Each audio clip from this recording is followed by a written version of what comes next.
Bienvenue dans ton activité d'enseignement moral et civique. Dans cette petite vidéo très courte, tu vas pouvoir juste comprendre les consignes de l'activité que tu dois faire. Tu devras ouvrir ton module à la page 68, prendre un crayon à papier, une gomme et des crayons de couleur. Après, ce sera à toi de jouer.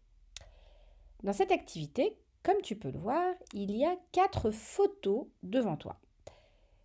Dans chacune des photos, on voit des animaux différents.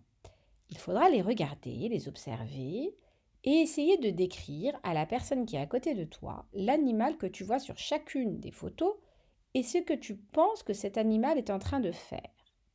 Tu pourras dire ce que ça te fait ressentir, est-ce que tu penses que l'animal est bien traité ou pas, est-ce que tu penses que l'animal est utile. Alors souviens-toi, utile, on l'a appris en classe. Être utile à quelqu'un, c'est lui apporter son aide. Sans ce quelqu'un, on aura besoin de lui. D'accord? Donc là, tu pourras voir si l'animal est utile. Est-ce qu'on a besoin de lui ou pas? Est-ce qu'on prend soin de lui ou pas? Est-ce qu'il a besoin qu'on prenne soin de lui ou pas? Est-ce qu'il a besoin qu'on lui fasse des câlins ou pas? Donc je te laisse observer tout ça. Ensuite, tu vas pouvoir un petit peu t'imaginer toi. Est-ce que tu as un animal?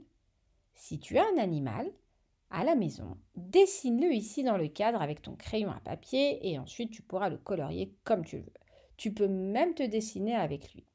Si tu n'as pas d'animal, essaie de voir si quelqu'un dans ton entourage en a un et tu le dessines. Sinon, tu peux juste imaginer l'animal que tu aimerais avoir à la maison.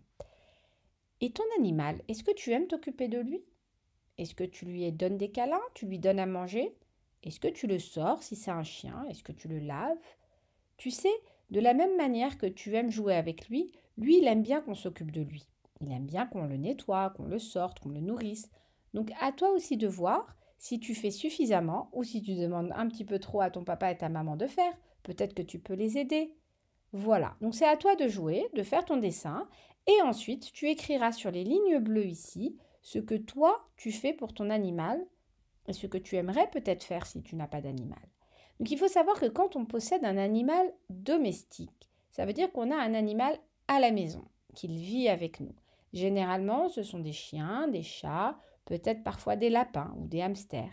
Mais il faut régulièrement leur apporter des soins. Ça ne suffit pas de jouer avec eux. Il faut les sortir, les nourrir, les laver, les soigner.